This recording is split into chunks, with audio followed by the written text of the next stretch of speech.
қандай болады? Біз иманның ләззатын татып жүреміз. Иманның ләззатын татқан адамдарға бауырлар аспан ойылып түссе де, ол қозғалмайды. Сол баяғы көңілі, сол баяғы құлшыларға жақсы көңіл күймен Аллаға бір табан жақындап бара жатырмын. Күні уақыт өткен сайын де мынау жалған өмірде өз үлесін алып, өзінің мамандығын дамытып, бала шағасына дұрыс тәрбие көрсетіп, осылай кете береді екен. Сол иманымыз, кейде айтамыз, иман әлсіреп кетті дейді. Кейде маған сұрақ қояды. Иман әлсіреп кетті, ұстаз, не істесем болады, қайтсем болады деп маған жазады жеке парақшама, кейде телефон сұрап деген секілді. Бәрімізге сол жауабын адамзаттың астында жай сүйікті пайғамбарымыз Мұхаммад алейхиссалам айтып кеткен, осыдан 14 ғасыр алдында. Бәрімізге қатысты мәселе, жаңа бойымызда иман деген өте үлкен байлық бар. Бұл иман байлығын Алла Тағала сүйген пендесіне ғана береді. Ал дүниені Алла Тағала сүйгенге бере салады деп айтты пайғамбар алейхиссалам. Енді сол иман байлығымыздың рахатын көріп нәсіп етсін. Соның біріншісі Аякун Аллаху Расулаху ахджаляку насилахума. Иманның ләззатын татудың бірінші сипаты біздің жүрегімізде, уайым қайғымызда Алла және оның Расулы пайғамбары көрген. Ұйқыдан шығып оянған кезде бірден Алла және оның Расулын салават айтып, Алланы мақтап, және Алла сен маған мұны көрсетіп бердің. Алла саған шүкір айтамын. Бүгінгі күніме баракат бер. Деп бесмәлі орнымыздан қарып тұрамызда барып дәретімізді алып, таң намазымызды оқып, сол күнгі ризығымызды Алладан баракатын сұрап, иншалла, осы өміріміз басталып қойып. Әрбір таңымызды жүректен ету керек екен, бірнесі Алла және оның пайғамбарына. Егер мына жерде Алла пайғамбар тұрмайтын болса, оның орнында дүниема нәпсіге қатысты жаңағыдай басқа мәселемен тұратын болса, онда біздің иманымыз кәміл емес. Оған дәлел айтайын. Пайғамбар алейхиссалам Омардың хаттабтан сұрады: Омар досы деді, бауырым, сен кімді жақсы көресің деді. Көбірек. Расул өзін жақсы көреді деді. Одан кейін Алла Расулын жақсы көреді деп ретін айта бастады. Кейін ай болашағын деген сөз. Кейін асасымен де Омар сенің иманың толық емес екен ғой деді.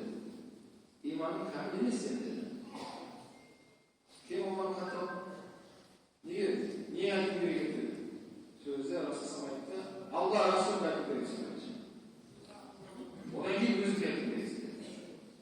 Кейін Омар қатып, кішкене кідіріп үндемей тұрды да, кейін қайтадан я Расулалла, менің жүрегімде осы сәттен бастап Алла Расул бар деді.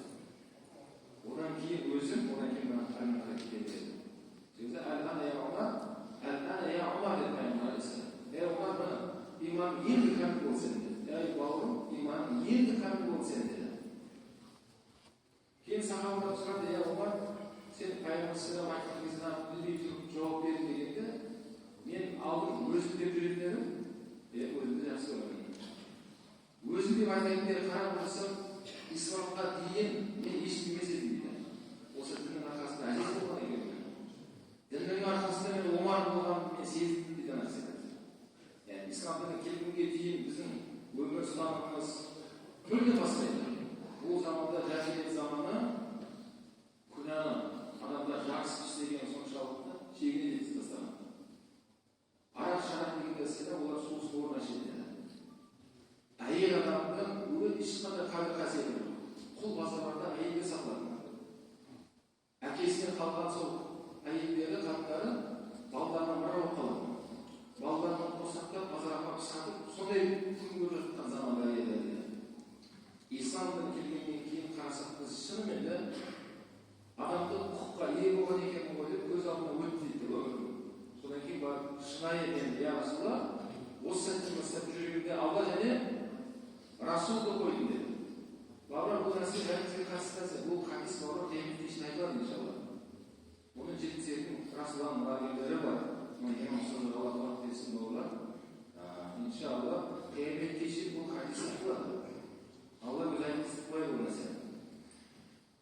енді міне қазір біздің заманымыз келді. Біз осыдан да күйіп қойған жеріміз, жүрегімізде уайым, қайғы бізде алда болу керек. Және оның елшісі қасында болу керек. Мына Алла бұйырса келесі айда Мәуліт айы келеді балалар.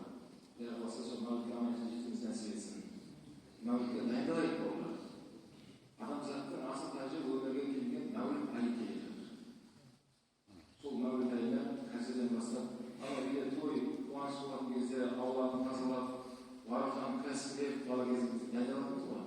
Сол сияқты қазірден бастап дайындалыңыздар. Расулаллахның Мәуліт келе жатыр. Отбасыңызбен бәрін жаңартып, сыйлықтардан да көріңіздер, балаларыңызға тақпақ беріңіздер. Расулаллахның өмірбаяны жайында айтып берсек, сыйлық беремін деген секілді балаларды қызықтырып, құрметті ағайын туыс, біз Алла Расулының салт еткен жолынан шыққанша бақыт іздемейміз, неше рет таппайсыздар. Жүрек моментті шайда, момент тек қана адасу, шайтанның шарбаты, әрмен қарай шайтанның негізгі мәселесі адамзаттың бірін қалып кетемін деп Алла берілген. Енді сол жүрегімізде балалар, Алла Расул тұру керек. Мәне Алла разы болсын, бүгін қасиетті мешітке Алланың қалауын бәріміз келіп отырмыз. Бірақ жұма намазымен шектелмеңіздер. Алла Расулды жақсы көру деген балалар сөзбен емес, іспен болады. Жақсы көру іспен болады. Біздер адамға келді, екі зайыптылар жақсы көру деп сөзбен айтса, аяғысы болады. Айтқан жақсы сөз айтқан ғой дейді. Аллаға ондай жүрмейді. Алла мен сені жақсы көремін деп былай образға кіріп отырмаңыздар. Болмаша алып, хақын беріп алып, жеке Алла мен сені жақсы көремін, иә деп. Жоқ, олай болмайды. Алланы жақсы көру, оны айтқан істемей болады. Алла не бұйырды саған? Не бұйырды? Намаз оқы деді. Ораза ұста деді. Атаның қартайған шағында уф деп оларға кейіс білдіріп, олардың жүрегін ауыртпа деді. Оларға мейірімді болып жұмсақ әміре жаса деді. Өмірден өтіп кеткен болса, Алла, мен сәби кезінде айналып мені тәрбиелеп өсіргенде ата-анамды рахметіңе алшы, күнәларың кешірші деп айтып деп жатыр аятта. Алла тұрсын айтады. Және не? Алла айтады, арақ ішпе деп отыр. Аты-жөні араққа жолама. Өтірік сөйлеме. Өте ықылас болған зina дегенге жақындамаңдар. Алла тұрсын айтады. Қарта ойлама, наша шекпе. Кешегі әлі сұрақтар қойып отыр, үкіметтің мәселесінде. Құрметті бауырлар, өте ықтият болыңыздар. Сол өткен айналысқан жігіттерге Алла хидаят берсін. Әлі тірі болса, мен айтып, сәлем айтыңыздар, анау денімнен жауып тастасын. Ойын қанасын, шын қанасын жауып керек. Оның бәрі арам, дейсіз ба? Алла оған әлі өмір беріп жатқан болса, сол ашқан жігіттерге оларға Алла мүмкіншілік беріп жатыр оларға. Әлі тәубасы келіп қалып оларға шансы бар. Сәлем айтыңыздар, жақсы сол бәлесін. Өйткені жас балалар әлі білмейді олар. Әлі несі қатпаған. Олар қызық оларға. Бір-біріне қызық деп, ойын ойнағанда нәзік болады. Бұл ана үлкен казино деген ойынның басқалары екен. Бала шыға кетеді екен болашақта. Соның басында осы жердегі ашқан адамның азаматтан тұрады. Денемекте Алланың алдында қарбет болады, Алла сақтасын. Періштелер ондай қарабеттерді жүзінен жерді сүйреп алып келеді деген. Аяғына жүз алып келмейді. Мысалы, әлемдер жазасын өтеп алып келеткен, сотталып жатқан адамдарды адам құсап аяғымен алып келеді. Дұрыс па? Бұл бүгін шығып қойды. Сотталып жатыр біреу. Алла жеңіп берсін. Бірақ әлемде ондай не жоқ. Бетімен сүйреп алып келіп, камераға түсірген ондай жоқ ішінде. Анан құқық қорғалады, ояқтың пайдасына. Ояқта жаңағыдай қара беттерді дейді. Мына бетімен жерді сүйреп алып келеді деген нәрселер. Алла сақтасын бауырлар, сондай уақыт келеді, жауабай қаласың сен. Өткен қатерлерді қайтып келіп, туралаймай қаласың. Уақыт өтіп тұрған. Сол үшін бауырлар, біз кеше дәріс айтқан болатынбыз. Бәлкім біз сондай өмір салтын салайық, адамдарға ақылдатқа пайда келтіреді. Кеңсе ашыңыз, адамдарға пайда келтіреді. Спорт кешеніңіз дамытыңыздар, сауда орталығын дамытыңыз, жастарға пайда келтіретін, қызықтыратын, бірақ арам ақша емес. Ол арам ақша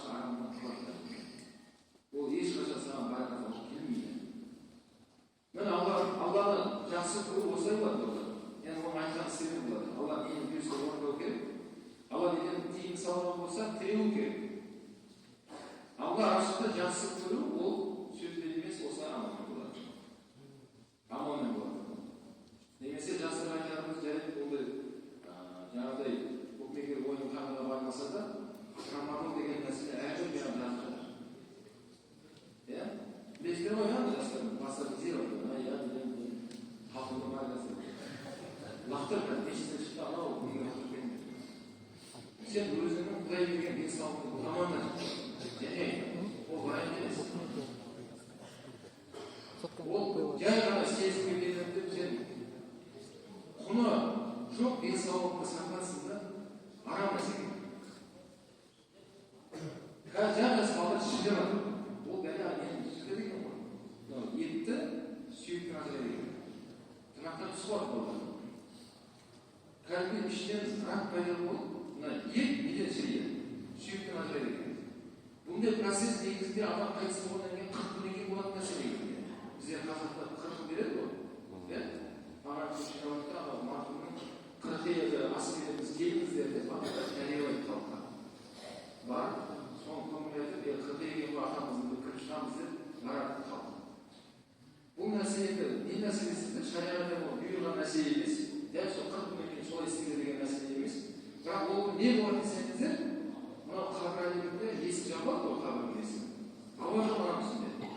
40 күн бойы жатқан жаңағы дене ісініп, өлі бүктел бактериялар боянып, ет сүйектен ажырап ағып болады. 40 күннен кейін солай болады. Жүргізі туыстары енді бәрі жиналып, марқұмға жеңілдік сұрай алады. Алла өзі жеңілдігіңді бер, Алла өзі күнәларын кешір, рахматыңа ал деп, Алладан жеңілдік сұрайтын күнді 40 деп айтады. Сен тірі болып жүр, өзің 40-ды деп айтқан адамсың, таң болып үшін. Тірісің айтқан. Тірі кезінде өзің нең беріп үшін, 40-ды беріп тастап алсың. Керек болса сұрақ, жігіттер ойланыңдар. Және айтамыз. Ондай нәрсе бұл медицина саласында өте адам жаңағыдай бір жағдайға шықпаса, шыдай алмай, ауру астын кеткен кезде белгіленген артылмай нәрсе екен. Адам сәл болса да тырыстандыратын нәрсе. Соны ішіп алып, жастар әлі жазғатыр, әлі сұратыр. Ондай арам нәрсемен айналысқанда, Алла Расулы жақсы көресің ба, я жақсы көремін. Оны айтқан істе. Шариғатымыз Алла айтып әрбір денсаулықта сен келтіретін нәрсенің бәрі арам болады. Оның бәрі күнә болады. Болашақ не болады сен? Сол үшін наша, темекі, насыбай, не бар Құдай-ау? Бүткіл жаман атаулықтың бәрін өзіңде білесің. Жоламай істейсің, спорт айналысыңдар.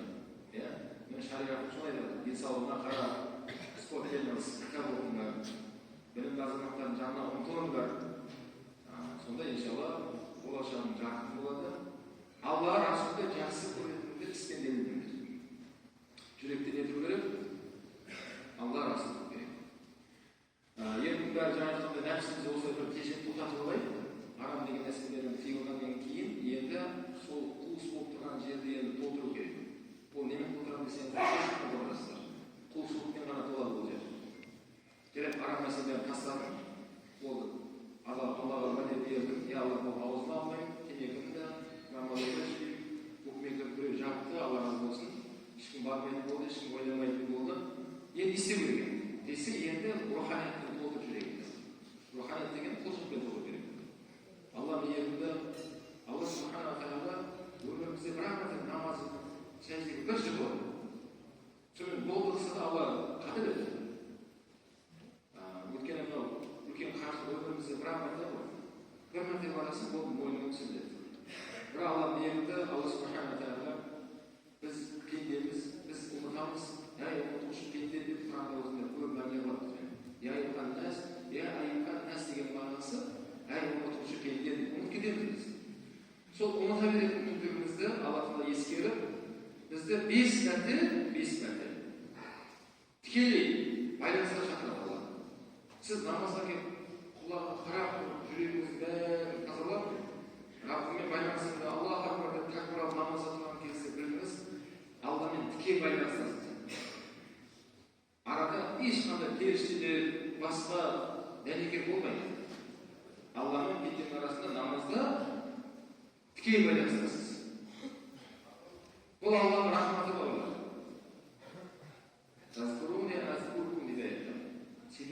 еске ал да, мен де сендерді еске аламын.